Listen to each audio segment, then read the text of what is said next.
Assalamualaikum warahmatullahi wabarakatuh. Sahabat sekalian, selamat datang kembali di channel ini untuk menyimak kajian yang penuh hikmah dari guru kita, Bapak Buya Ruspi. Simak sampai akhir agar penjelasannya dapat dipahami secara utuh dan tidak menimbulkan salah paham. Semoga Allah memberikan ilmu yang bermanfaat dan keberkahan untuk kita semua. Selamat mendengarkan. Ada illa bima'rifatil ma'bud. Tidak sah ibadah tanpa mengenal siapa yang dia sembah. Inilah salah satu isyarat dalam kisahnya. Ada dua kisah yang bertolak belakang. Sepertinya bertolak belakang. Yang pertama kisah nasuha. Yang sampai sekarang kita pakai istilah taubat nasuha. Nasuha ini dia ini orang yang tidak baik gitu ya, banyak membunuh orang, kemudian dia juga tidak pernah ibadah, dia juga banyak lakukan maksiat, tapi pada akhirnya mendekati ajalnya, yang dia tahu cuma Allah, dia nggak tahu lagi dengan yang lain, sehingga dia betul-betul mohon ampun sama Allah. Akhirnya Allah terima ampunan atau permintaannya dan dia dimasukkan dalam surga. Nasuha ini kan mungkin kita sering dengar kisahnya. Awal mulanya dia datangi seorang ustadz. Pak Ustadz, saya ini orang nggak baik, orang nggak benar. Saya sudah bunuh orang 99 orang. Membunuh orang Pak bukan 9 orang, 99. Ya, bukan sedikit gitu ya. 99 orang. Saya ini banyak maksiat Ustaz. Ya, saya nggak pernah ibadah. Cuman saya ini mau taubat. Nah, saya tanyakan kepada Pak Ustaz, kalau saya bertobat kira-kira diterima Allah nggak taubat saya? Kata Pak Ustaz, kamu tahu nggak kalau yang kamu kerjakan itu larangan Allah? Ya tahu. Tahu nggak kalau itu maksiat? Ya tahu. Ya kalau kamu tahu itu perbuatan maksiat, ya nggak bakal diterima Allah taubat kamu. Marah dia, dicabutnya pedangnya, dipancungnya leher si Ustaz. Cukup 100 orang. Jadi ngebunuh orang udah 100 orang. Nah, terus setelah dia membunuh nyesal, nangis. Ya. Akhirnya dia datangi Pak Kiai. Pak Kiai, saya ini sudah ngebunuh orang 100 orang Pak Kiai. Dan saya ini orang nggak benar, banyak lakukan maksiat. Tapi saya mau taubat Pak Kiai. Yang saya tanyakan, kalau saya taubat kira-kira diterima Allah nggak taubat saya? Nah, kata Pak Kiai, ampunan Allah itu jauh lebih besar daripada dosa hamba. Biarpun dosamu sebanyak buih di laut, sebanyak pasir di pantai, kalau betul-betul kamu mohon ampun sama Allah, pasti diampunkan Allah. Nangis dia di peluknya Pak Kiai.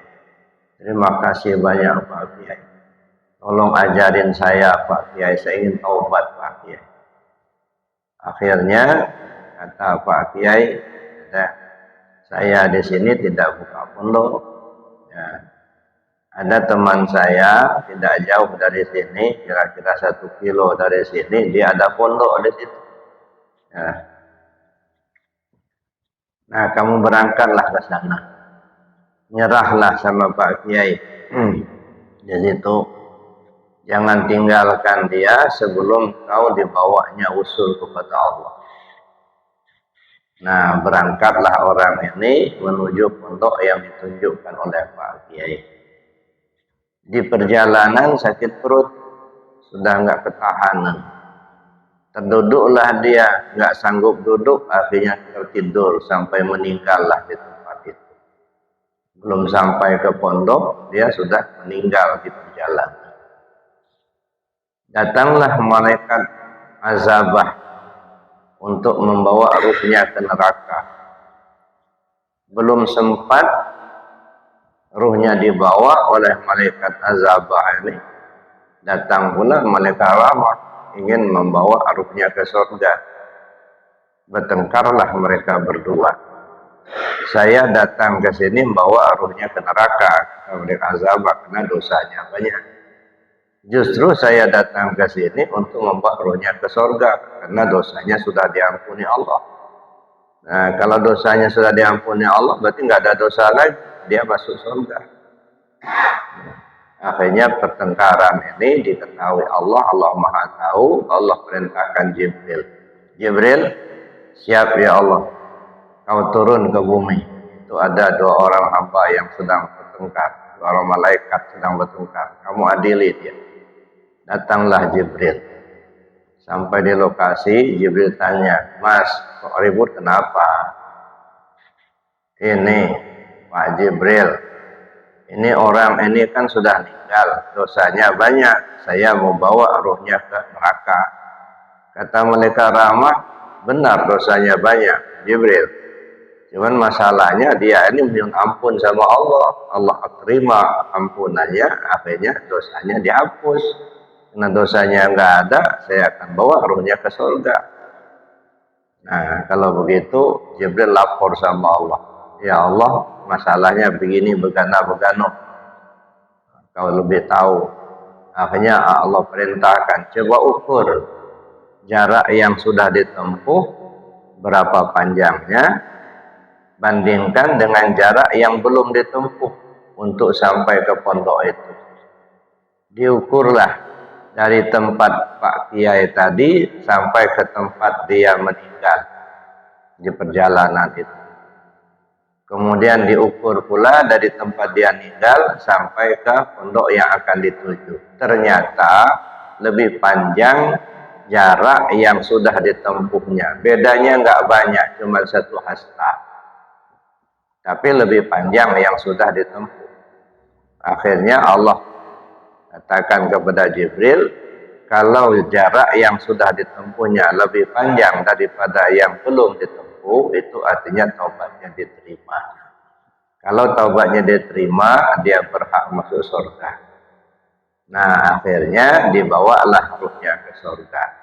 Ini nasuha, makanya kita kenal sampai sekarang ini taubat nasuha. Ada.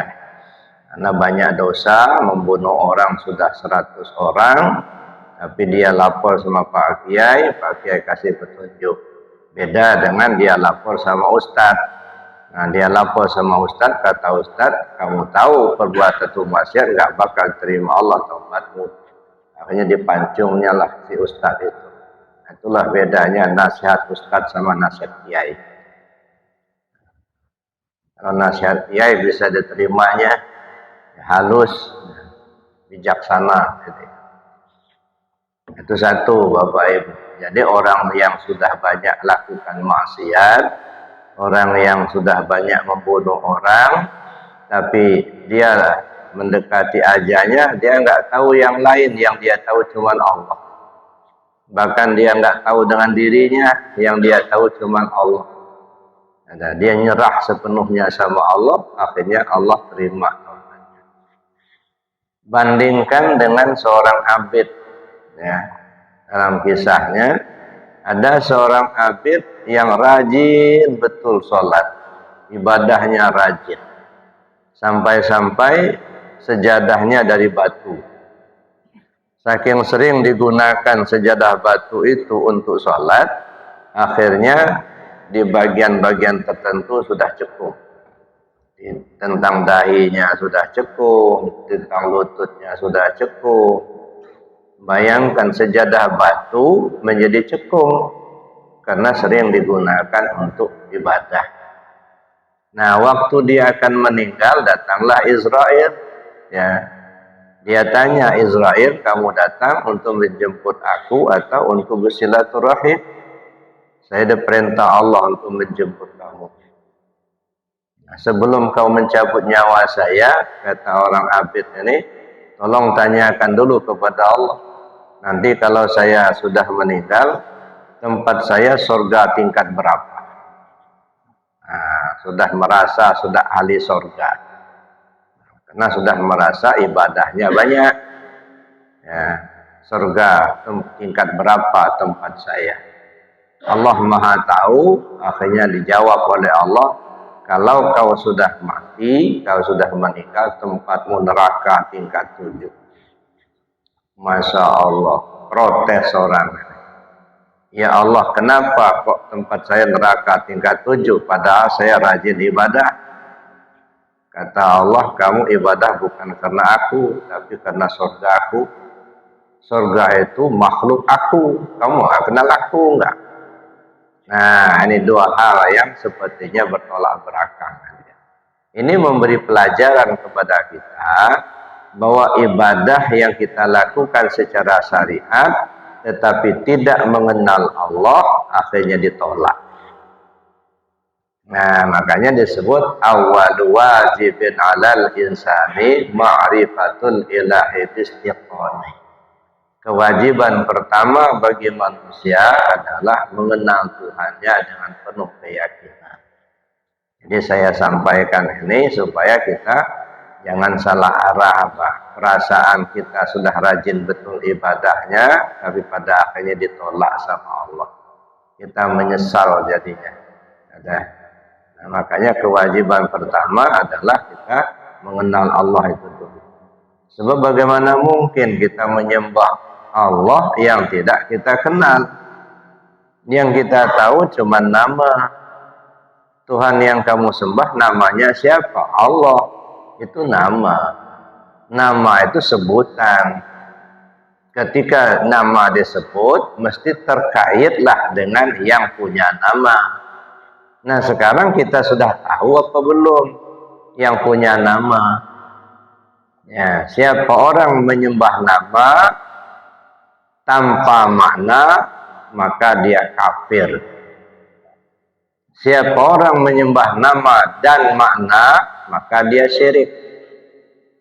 Siapa orang menyembah nama, menyembah makna tanpa nama, munafik. Siapa orang menyembah nama dan makna beserta hakikatnya, itulah yang benar. Nama disebut, tahulah yang punya nama. Nah, ini yang punya nama ini yang harus kita cari, Bapak Ibu, ya, supaya ibadah kita itu sempurna. Ya, bagaimana mungkin kita menyembah Allah yang tidak kita kenal? Menyembah Allah, apa yang kita persembahkan kepada Allah? Kata kita menyembah Allah, emangnya Allah butuh disembah? Ya, Allah nggak butuh disembah, enggak? Sedunia ini orang nyembah Allah, Allah nggak untung. Sedunia ini nggak ada yang nyembah Allah, Allah juga nggak rugi. Jadi nggak ada pengaruh. Ada. Yang menyembah Allah itu ya kita butuh. Nah, persoalannya adalah yang kita persembahkan kepada Allah itu yang mana? Kata kita nyembah Allah, Allah nggak butuh disembah. Cuman kita menyembah Allah, mempersembahkan kepada Allah. Nah, sekarang apa yang kita persembahkan?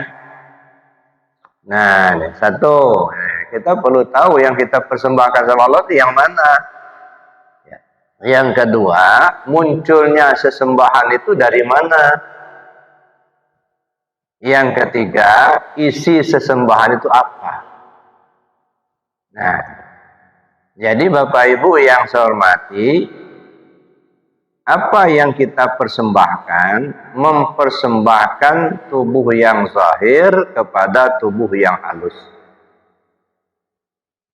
Kalau tubuh yang zahir sudah dipersembahkan kepada tubuh yang halus, itu artinya tubuh zahir sudah nggak ada. Yang ada tubuh yang halus. Nah, sekarang tubuh yang halus dipersembahkan kepada rahasia diri. Kalau tubuh yang halus itu pun sudah dipersembahkan kepada rahasia diri, maka tubuh yang halus pun tidak ada. Yang ada rahasia. Nah, terus rahasia itu siapa? Allah sendiri yang menjelaskan al-insan sirri wa ana sirruhu wa sirri sifati la ghairi zati. Manusia itu rahasia aku. Aku itu ya rahasianya manusia itu. Rahasia aku itu ya sifat aku. Sifat aku itu ya tak lain itu zat aku. Nah, sekarang sudah mampu belum kita mempersembahkan tubuh yang kasar kepada tubuh yang halus? Nah, itu yang dipersembahkan. Artinya kita mempersembahkan tubuh yang kasar kepada tubuh yang halus, ini nggak ada. Tubuh yang kasar ini dianggap nggak ada. Ini mati, Pak. Khalaqal mauta wal hayat liyabluwakum ayyukum ahsanu amala. Allah ciptakan yang mati dan yang hidup karena Allah akan menguji kamu siapa di antara kamu yang terbaik amalnya. Yang mati dan yang hidup, mana yang mati? Jasad. Jadi hakikatnya jasad kita ini mati, Pak. Dia hidup karena ada ruh. Kalau ruh sudah nggak ada, maka jasad ini mati. Nah, jadi yang mati itu jasad. Yang hidup itu ruh. Jadi khalaqal mauta wal hayat, Allah jadikan yang mati dan yang hidup itu artinya jasmani dan rohani. Ketika jasmani dan rohani sudah menyatu, berarti kita sudah di dunia. Ketika kita sudah di dunia, nah disinilah kita mulai diuji. Jadi kehadiran kita di atas dunia ini adalah menempuh ujian. Apa ujian yang kita hadapi ini? Ada dua. Yang pertama, ujian kekhalifahan. Ya. Saya menciptakan Adam itu sebagai khalifah di muka bumi. Inni ja'ilun fil ardi khalifah. Saya jadikan Adam itu sebagai khalifah di muka bumi. Apa maksud khalifah? Khalifah itu alat peraganya Allah. Ya. Jadi bukan wakil Allah. Allah nggak butuh wakil, nggak. Ya. Jadi khalifah Allah itu artinya alat peraganya Allah. Jadi kita ini, manusia ini alat peraganya Allah untuk memperagakan sifat-sifat Allah. Allah Ar-Rahman, Allah Maha Pengasih. Yang pengasih itu Allah, bukan kita. Jadi yang punya sifat Ar-Rahman itu Allah. Ar-Rahman sifat Allah Maha Pengasih. Jadi kita ini memperagakan sifatnya dalam kehidupan kita ini. Suka nolong orang, suka memberi. Itu kita peragakan dalam hidup kita. Nah kalau pelit itu bukan sifat Allah, itu sifat belis. Allah Ar-Rahim, Allah Maha Penyayang. Yang punya sifat penyayang itu Allah, bukan kita. Nah, lalu kita peragakan sayang kepada semua makhluk Allah. Tak pilih-pilih. Sayang kepada manusia, baik dia orang beriman, baik dia orang kafir. Itu hamba Allah semua. Allah tak pernah benci kepada hambanya. Ya. Yang kita kenal, yang tidak kita kenal, yang sesuku, yang beda suku. Ya. Itu semuanya hamba Allah. Kita menaruh sayang. Sayang kita kepada binatang. Itu juga ciptaan Allah. Itu juga makhluk. Nah ketika muncul di hati kita, ada rasa sayang kepada makhluk Allah. Ketahuilah, sebenarnya kita lagi memperagakan sifat Allah yang bernama Ar-Rahim. Allah Al-Ghaffar, Allah Maha Pengampun. Yang pengampun itu Allah, yang berhak untuk mengampuni dosa kan Allah, bukan kita. Nah sekarang kita peragakan sifat pengampun itu dalam hidup kita. Suka memaafkan kesalahan orang. Tidak ada dendam.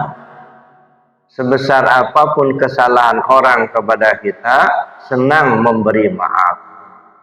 Sekecil apapun kesalahan kita kepada orang lain, suka meminta maaf.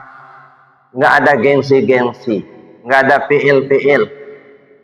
Pokoknya kalau kita merasa bersalah, minta maaf. Ada kawan kita yang bersalah dengan kita, maafkan, tidak ada dendam. Ada. Ini jadi semakin banyak sifat Allah kita peragakan dalam hidup kita ini, maka nilai diri kita semakin mulia dipandang Allah dan dipandang makhluk, baik makhluk yang ada di bumi maupun makhluk yang ada di langit. Nah, jadi kita ini sebanyak mungkin memperagakan sifat-sifat Allah itu. Nah, kalau kita sudah banyak memperagakan sifat Allah, ketika kita merasakan bahwa kita tidak ada, itulah yang Allah yang zahir. Wal awalu wal akhiru wal zahiru wal batinu. Jadi makanya di sini kita memperbaiki hubungan kita sesama manusia, memperbaiki hubungan kita sesama makhluk lain. Nah, ini namanya kita memperagakan sifat Allah yang disebut sebagai khalifah. Itu satu. Yang kedua, kita ini diuji. Kenapa diuji? Karena dulu, waktu masih di alam arwah dulu, Allah sudah pertanyakan kepada seluruh makhluk, ya, seluruh arwah yang dalam genggaman ruh Muhammad, alastu birabbikum, bukankah saya ini Tuhan kalian? Qalu bala syahidna. Semua arwah menjawab, benar ya Allah, kau Tuhan kami. Nah, dari sinilah maka seluruh manusia, seluruh makhluk sudah beriman kepada Allah. Nah, ini yang disebut dengan tauhid azaz, ya, naluri ketuhanan. Jadi semua, baik manusia yang kafir sekarang ini, manusia yang tidak mengakui Allah sebagai Tuhannya, sebenarnya dia sudah bertuhan sama Allah dulu. Ketika masih di alam arwah dulu, Allah sudah pertanyakan, alastu birabbikum, apakah saya ini Tuhan kalian? Qalu bala syahidna. Benar ya Allah, kau Tuhan kami. Maka manusia-manusia yang kafir, yang nggak percaya sama Allah sekarang ini, itu disebut kafir. Kenapa disebut kafir? Kafir itu hanya tertutup, ya. Dulu dia percaya sama Allah, sekarang sudah nggak lagi, kan tertutup. Ya, nah, kalau tertutup, ada harapan pada satu saat bisa terbuka lagi kalau dia menyadari. Ya, maka disebutlah kafir. Maka sebenarnya orang-orang kafir itu harusnya lebih senang disebut kafir ketimbang non-muslim, Pak. Kalau sudah non-muslim, sudah dijustifikasi, kamu nggak selamat, mestinya marah mereka kalau disebut non-muslim. Kamu nggak selamat, ya. Tapi mereka lebih senang disebut non-muslim ketimbang kafir. Jangan sebut-sebut kafir, non-muslim aja. Ya sudah, orang Tegelincir jerumusin sekalian. Nah. Tapi kalau kamu kafir, kamu lagi tertutup, saya doakan mudah-mudahan terbuka lagi, kan gitu. Bisa selamat, kan gitu. Nah, jadi Bapak Ibu ya, saya hormati, itu tugasnya. Jadi kita menyembah Allah tadi. Nah, setelah kita mengakui Allah itu sebagai Tuhan kita, lalu kemudian Allah menawarkan satu amanah penting. Inna aradna al-amanata 'ala samawati wal ard. Saya tawarkan sebuah amanah penting kepada bumi dan langit, gunung dan bukit. Saya tawarkan kepada makhluk yang bernama manusia, malaikat. Ya. Semua mereka menolak kecuali manusia. Ya. Wa hamalahal insan. Lalu manusia menyatakan diri sanggup menerima amanah penting itu. Kami ya Allah sanggup terima itu. Benar? Benar. Nah, lalu diserahkanlah amanah penting itu kepada makhluk yang bernama manusia. Maka manusia ini kalau mati diminta tanggung jawab, karena dari awal sudah menyatakan sanggup. Tapi kalau binatang mati lepas, ya, tidak diminta tanggung jawab, karena memang dari awal sudah nolak, nggak sanggup ya Allah, ya, takut terabaikan. Kamu bumi nggak sanggup ya Allah, nanti terabaikan. Kaum malaikat nggak sanggup ya Allah. Wa hamalahal insan. Lalu manusia menyatakan kesanggupannya untuk menerima amanah penting itu. Nah, lalu diserahkanlah amanah penting itu kepada makhluk yang bernama manusia tadi. Nah, apakah setelah diserahkan begitu saja dilepas? Enggak. Ya. Setelah diserahkan amanah penting itu, Allah punya rencana. Ya, khalaqal mauta wal hayat liyabluwakum ayyukum ahsanu amala. Allah punya rencana menjadikan yang mati dan yang hidup untuk menguji manusia. Ya.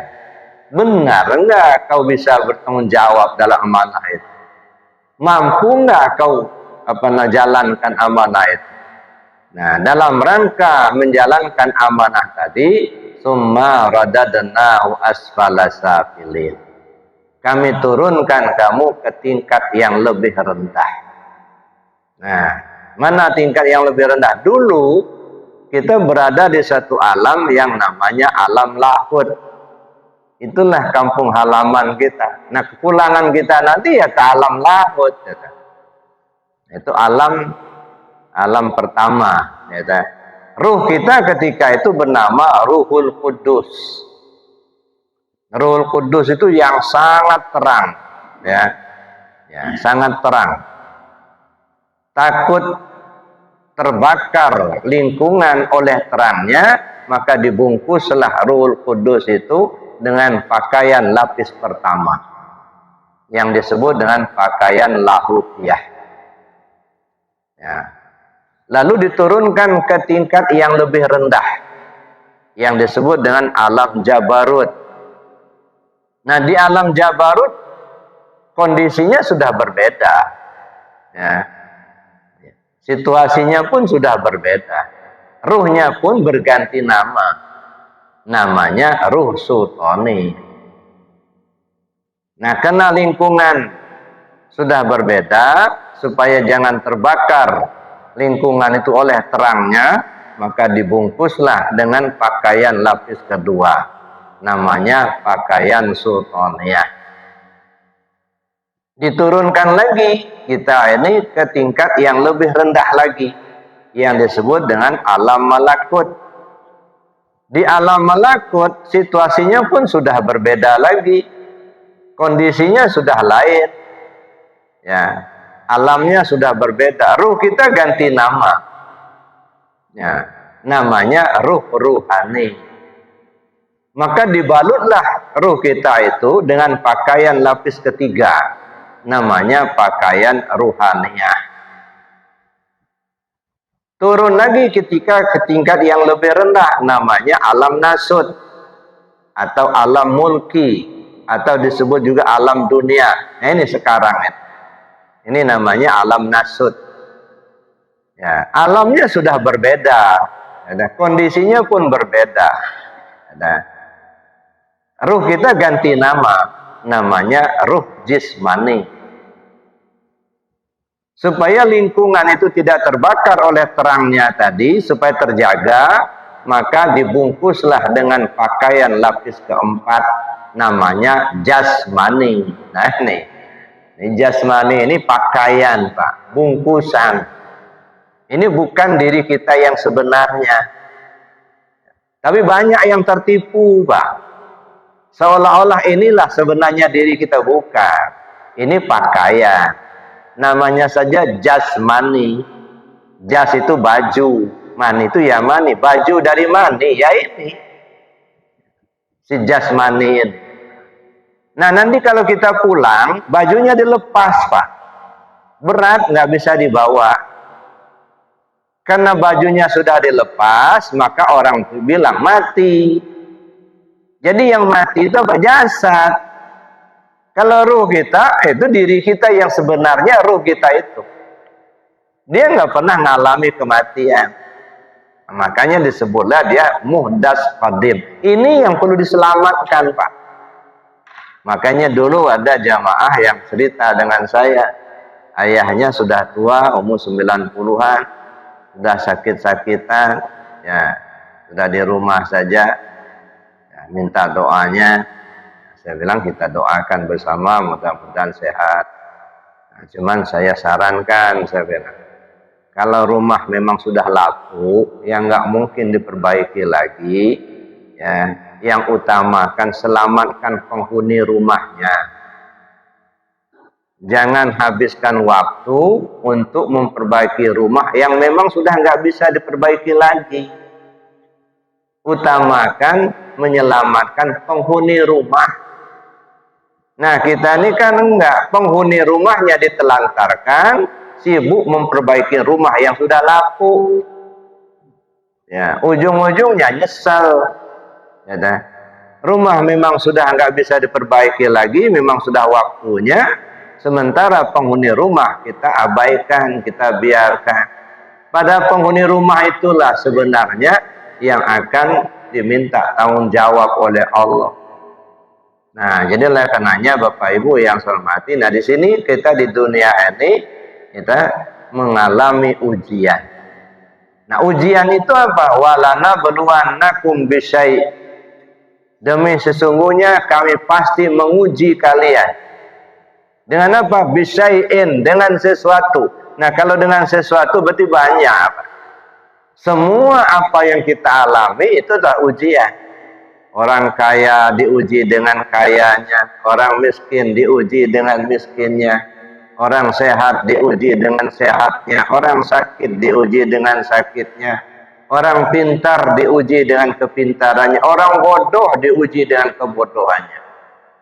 Jadi semua gerak kita pun ujian, diam pun kita ujian, melihat ujian, mendengar pun ujian. Jadi ujian semua. Nah, jadi apa yang diuji? Yang kedua ini adalah ini yang disebut dengan ya amanah penanggung diri rahasia. Nah, itu yang amanah yang kedua. Kalau yang pertama amanah kekhalifahan. Ini ja'ilun fil ardi khalifah. Nah, amanah yang kedua ini adalah penanggung diri rahasia. Nah, yang lainnya tidak diminta tanggung jawab. Ya, yang diminta tanggung jawab manusia. Kenapa? Dari dulu manusia sudah menyatakan kesanggupannya. Makanya dulu ada kisah Bapak Ibu. Ada seorang santri, ya, yang sudah mengabdi ke Pak Kiainya sudah 17 tahun. Ya, mulai dari sekolah awal, ya, kelas 1 sampai dia selesai mengabdi sama Pak Kiainya sudah 17 tahun. Dia sudah ikut ngajar. Nah, karena waktu sudah terasa lama, dia ngomonglah sama Pak Kiai. Pak Kiai, terima kasih banyak, saya sudah diterima di sini. Alhamdulillah saya sudah mengabdi sama Pak Kiai, sudah 17 tahun saya tinggal di sini. Saya kepingin pulang Pak Kiai. Ya, saya kepingin membina orang kampung. Saya ingin buka pondok di kampung. Alhamdulillah, kata Pak Kiai. Nah, sebelum kamu pulang, ya, Pak Kiai minta tolong dulu sama kamu. Minta tolong apa Pak Kiai? Tolong bawakan Pak Kiai orang yang paling jelek yang kamu temui. Coba kamu cari makhluk Allah yang paling jelek. Nah, bawa ke Pak Kiai. Pak Kiai kasih waktu 3 hari. Hari pertama berangkat. Cari, ya. Kan diminta Pak Kiai tunjukkan sama Pak Kiai makhluk yang paling jelek. Ketemulah gembel. Rambut panjang kusut-kusut, pakaian compang-camping, badannya penuh keringat, debu, sudah nggak karuan. Nah, inilah makhluk paling jelek ini. Dia nggak pernah ibadah, jarang mandi. Nah, ditemuinya, Bang, bisa nggak minta tolong? Minta tolong apa? Minta tolong abang ke pondok saya ingin temukan dengan Pak Kiai. Dia nggak cerita, nggak yang lain, ingin bertemu Pak Kiai. Oh, boleh, kata dia. Dibawanya lah si gembel itu ingin menghadap Pak Kiai. Di perjalanan mulai kepikiran sama si santri. Ini orang ini memang jelek, ya. Memang dia tidak beribadah, jarang mandi. Ya. Tapi pada satu saat kalau Allah beri petunjuk sama dia, bisa saja dia lebih menjadi manusia yang taat, manusia yang rajin ibadah. Boleh jadi dia lebih baik daripada saya. Oh, kalau begitu saya yang salah, sudah menuduh orang tidak baik. Akhirnya dia ngomong, bang, nggak jadi bang, nggak jadi, nggak. Jadi, ya udah, bang pulang aja. Nggak jadi ke Pak Kiai, nggak jadi. Nah, udah, 1 hari, nggak jadi. Nah pikiran dia, nanti orang ini sekarang dia jelek, dia tidak ibadah, dia banyak dosa, dia mandi pun jarang, rambut kusut-kusut, pakaian jumpang-campit. Tapi pada satu saat kalau Allah kasih petunjuk sama dia, mungkin dia lebih baik daripada saya. Kalau begitu saya salah, sudah menuduh orang tidak baik. Nah akhirnya dia nggak jadi bawa Pak Kiai. Besoknya dia keliling lagi mencari makhluk yang paling jelek. Ketemulah seekor anjing kurapan. Anjing kurapan, kurus. Nah inilah makhluk paling jelek kan. Ada, sudahlah dia anjing kurapan pula, ada, ini kurus pula. Digendongnya lah si anjing tadi. Ingin dipersuguhkan, ingin dipersembahkan sama Pak Kiainya. Inilah makhluk yang paling jelek. Di perjalanan kepikir dia, ini kan makhluk Allah juga. Anjing, binatang. Kalau dia mati, lepas. Dia nggak diminta tanggung jawab. Beda dengan saya. Saya ini makhluk Allah, manusia. Kalau saya mati, diminta tanggung jawab. Allah lebih beruntung dialah daripada saya. Kalau begitu sayalah yang jelek itu. Sudah nuduh makhluk Allah yang jelek. Padahal dia sudah dibebaskan oleh Allah, tidak diminta tanggung jawab. Sedang saya kalau mati, kalau minta tanggung jawab, mampukah saya mempertanggungjawabkan diri saya? Kalau begitu bukan dia yang jelek, saya yang jelek. Menuduh makhluk Allah lebih jelek daripada saya. Dilepaskannya anjing itu, Pak. Nggak jadi dibawanya sama Pak Kiai. Nah, hari ketiga dia ngurung diri dalam kamar sampai sore sambil nangis. Sore-sore dipanggil sama Pak Kiai. Nah, sini dulu. Sudah dicari apa yang Pak Kiai minta? Sudah Pak Kiai. Ya. Mana? Ternyata yang paling jelek itu saya Pak Kiai. Saya sudah nuduh orang paling jelek daripada saya. Padahal kalau Allah beri petunjuk mungkin dia lebih baik daripada saya.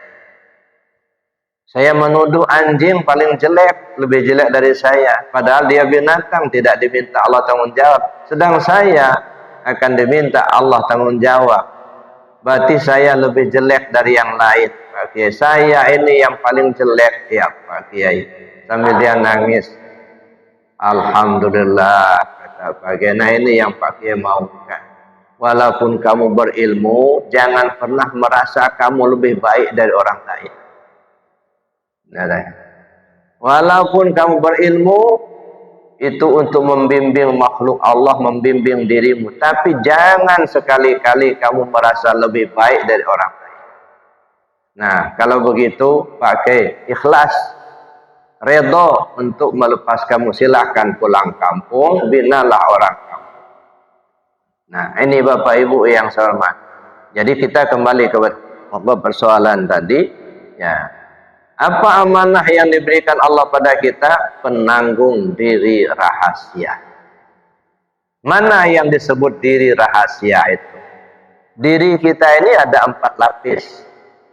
Ada tubuh yang kasar, jasmani namanya. Nah jasmani ini banyak namanya Pak. Ya kan? Si jasmani ini bisa disebut tubuh yang kasar. Atau disebut tubuh basari. Bisa disebut ayan kharajiyah. Nah, itu tubuh yang kasar inilah. Ya kan? Yang kedua hati. Yang ketiga nyawa.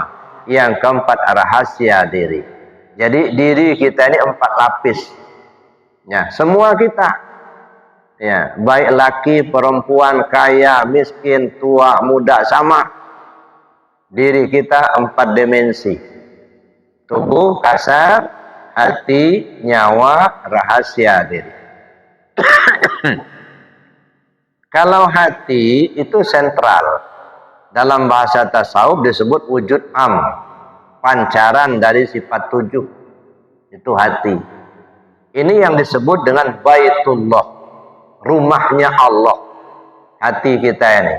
Jadi kalau mau ketemu Allah, datanglah ke rumahnya, Pak. Jangan mekik-mekik pinggir jalan. Makanya sering doa kita tidak terkabul. Kenapa? Ya mekik-mekik di pinggir jalan, nggak datang ke rumahnya. Ya.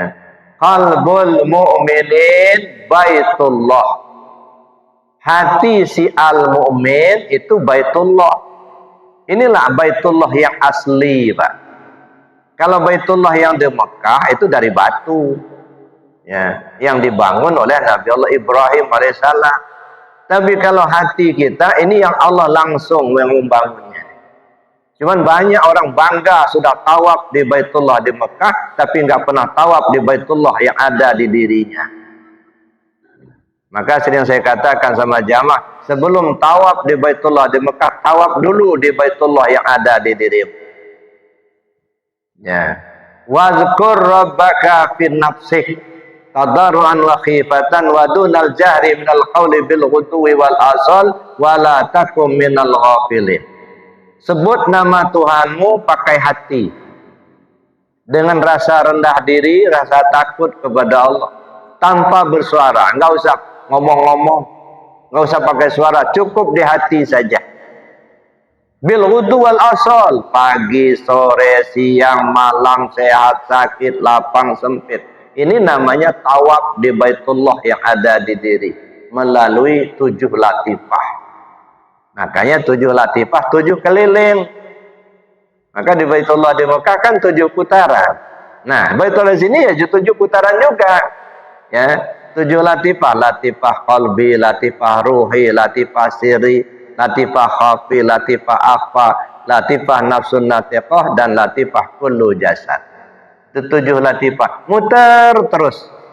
Sudahkah kita tawaf di Baitullah yang ada di diri ini? Mungkin kita sudah berkali-kali tawaf di Baitullah yang ada di Mekah, tapi nggak pernah tawaf kepada Baitullah yang ada di diri kita sendiri. Kita akan rugi sendiri. Nah, jadi Baitullah itu hati kita. Tinggal 3 lagi. Jasad, nyawa, dan rahasia. Siapa itu jasad? Siapa itu nyawa? Siapa itu rahasia? Nggak bisa teka-teki, Pak. Kita tanya langsung kepada yang ahlinya. Siapa yang ahlinya? Ya Rasul. Tanya sama Rasulullah. Ya Rasul, sebenarnya jasad itu siapa? Ruh itu siapa? Apa jawab Rasul? Ana abal arwah wa Adam abal basar. Saya ini bapak semua ruh, kata Nabi. Adam itu bapak semua tubuh. Oh, kalau begitu bicara tubuh Adam namanya. Bicara ruh Muhammad namanya. Kan begitu. Itu yang disebut Nur Muhammad. Nah, tapi sudahkah kita memahami itu? Sudahkah kita mengenal itu? Ya. Nah, jadi tubuh Adam namanya, ruh Muhammad namanya. Itu satu. Yang kedua, tinggal satu lagi, rahasia. Siapa itu rahasia? Allah sendiri yang menjelaskan, Pak. Al-insan siri wa ana siruhu wa siri sifati la ghairi zati. Manusia itu rahasia aku. Aku itu ya rahasianya manusia itu. Makanya yang cari Tuhan jangan cari di luar diri, Pak, nggak bakal ketemu. Keliling dunia cari Tuhan nggak bakal ketemu, nggak. Kenapa? Aku adalah rahasia dirimu itu. Al-insan siri wa ana siruh. Aku adalah rahasiamu itu. Wa siri sifati la ghairi zati. Rahasiaku itu ya sifat aku. Sifat aku itu yaitu zat aku. Makanya ada istilah orang tasawuf, Susah-susah mencari bilah, bilah ada pada buluh. Susah-susah cari Allah, Allah ada pada tubuh. Kajilah dirimu itu, baru ketemu Allah. Maka keluarlah istilah dalam tasawuf, man arafa nafsahu faqad arafa rabbahu. Siapa orang yang telah mengenal dirinya, maka kenallah dia akan Tuhannya. Mafhum mukhalafahnya, Pak. Kalau nggak kenal diri, nggak bakal kenal Tuhan, Pak. Diri kita saja nggak kenal, gimana mengenal Allah? Maka untuk mengenal Allah itu jangan dicari di luar diri. Carilah di dalam dirimu sendiri. Nah, jangan kita berpikir Allah itu duduk di kursi di langit yang ketujuh, malah syirik jadinya, Pak. Itu namanya sudah memisalkan. Sedangkan Allah itu laisa kamitslihi syai'un, tak bermisal. Kalau duduk di kursi bermisal, kalau kayak makhluk itu. Di langit yang ketujuh bertempat, bermisal lagi. Jadi jangan berpikir kita Allah itu duduk di kursi di langit yang ketujuh. Nanti kalau jam 2 malam baru turun dia ke bumi. Emangnya sebelum turun yang ngatur bumi siapa? Jangan. Kadang-kadang kita nanti kalau sudah ketemu Allah di akhirat nanti apa kata kita? Emangnya di sini nggak bisa ketemu apa? Jangan dibayangkan ketemu Allah di akhir kayak ketemu teman kita, Pak. Jangan dibayangkan ketemu Allah di akhirat nanti kayak kita ketemu teman, dia duduk di kursi pakai tongkat lalu salaman cium tangan, ya enggak lah. Bagaimana Allah itu sekarang, begitu juga nanti di akhirat, enggak berubah. Kenapa? Karena Allah itu bersifat baqa, kekal. Kalau kekal itu enggak berubah, Pak. Jadi kalau sudah kenal Allah sekarang, di akhirat pasti kenal. Enggak kenal Allah sekarang, di akhirat enggak bakal kenal. Di sini ketemu Allah, di sana pasti ketemu. Kalau enggak ketemu sekarang di dunia ini, di sana nggak bakal ketemu. Ini yang dikatakan Allah, man kana fi hadhi a'ma wa huwa fil akhirati a'ma wa adalla sabila.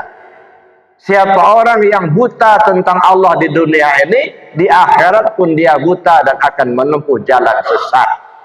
Nauzubillah. Nah, makanya yang pertama, curahkan pikiran kita, harta kita, waktu kita untuk mengenal Allah itu dulu, Pak.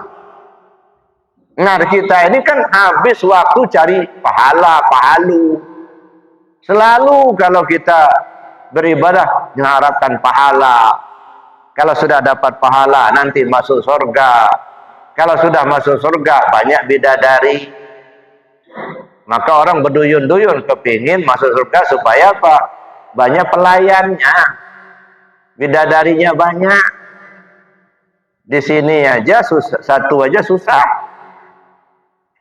Di sana, masya Allah, ribuan bidadari yang layani, sampai ke WC ada yang layani. Nah, jadi Bapak Ibu yang saya hormati, jangan, udahlah, coba singkirkan dulu dari pikiran kita urusan pahala sama surga. Kenapa? Karena pahala itu otomatis.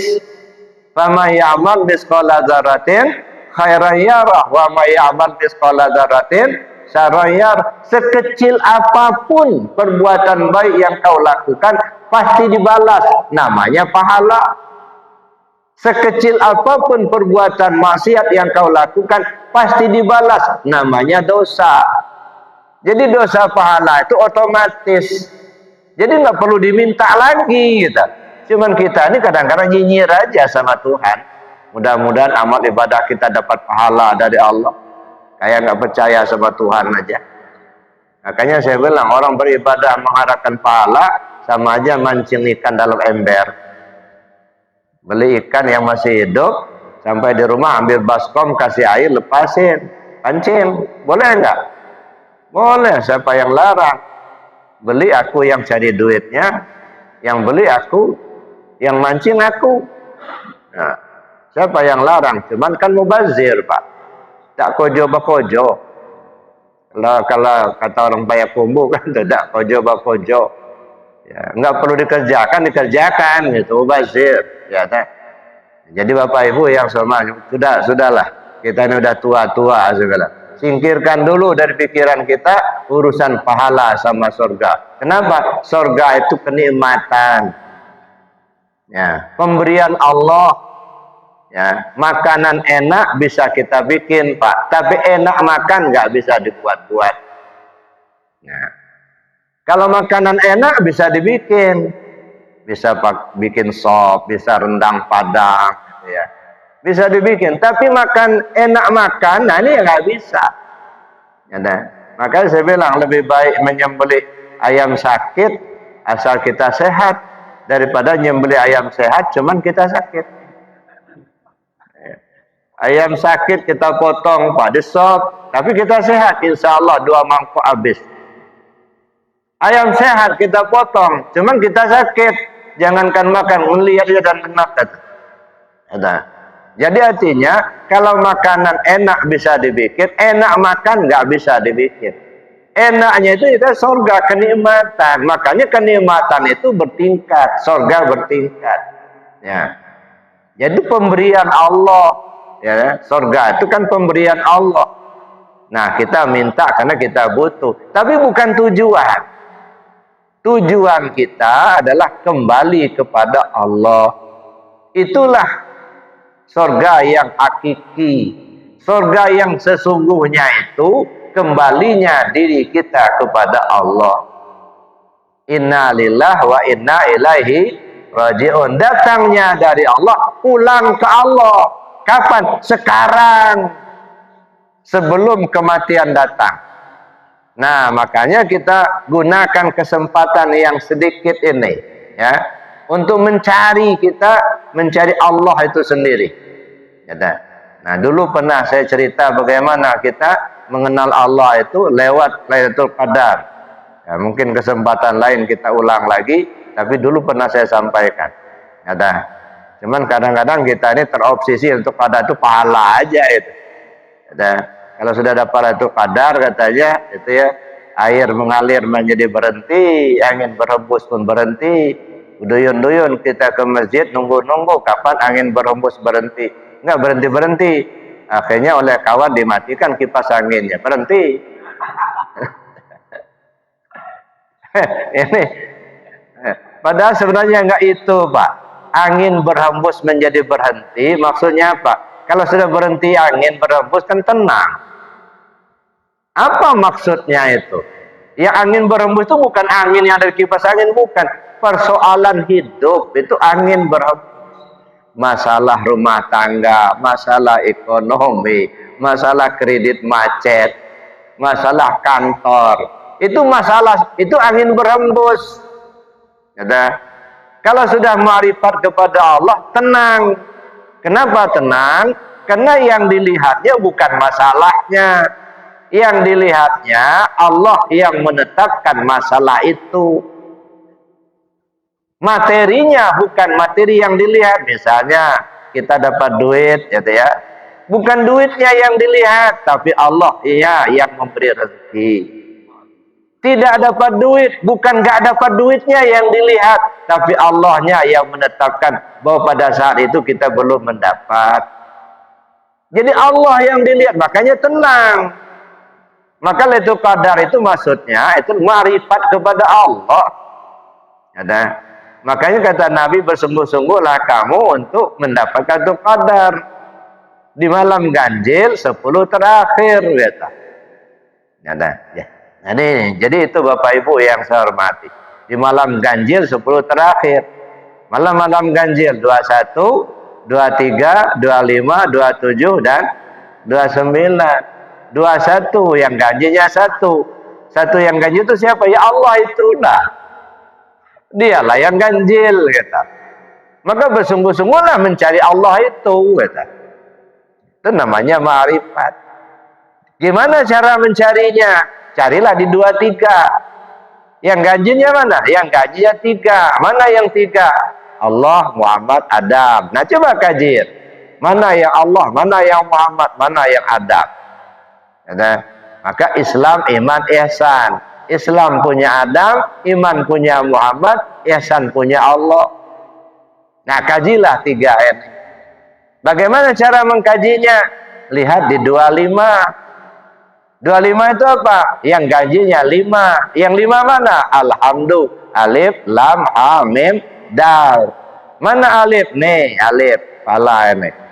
Alif, lam, ha, mim, dal. Oh, di sini nyarinya itu.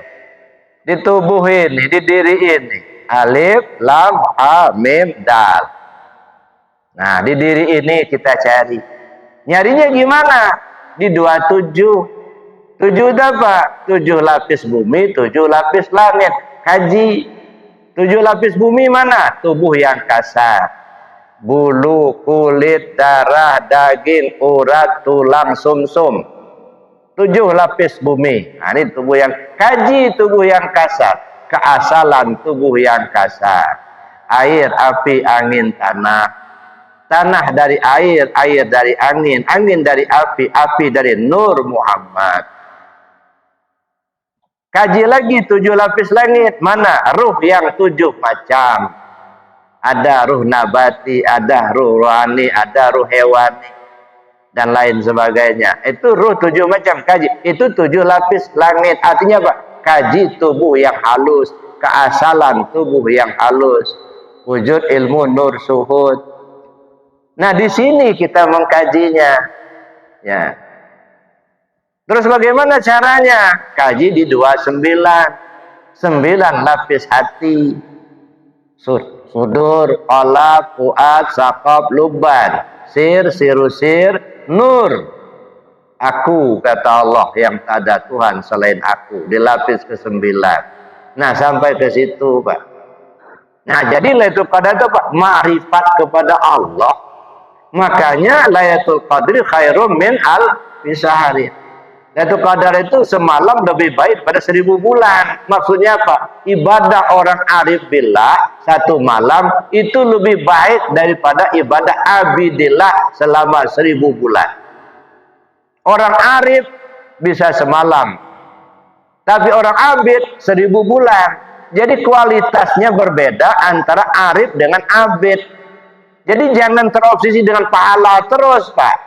Carilah bagaimana supaya kita arif billah, supaya kualitas ibadah kita semalam lebih baik daripada 1000 bulan.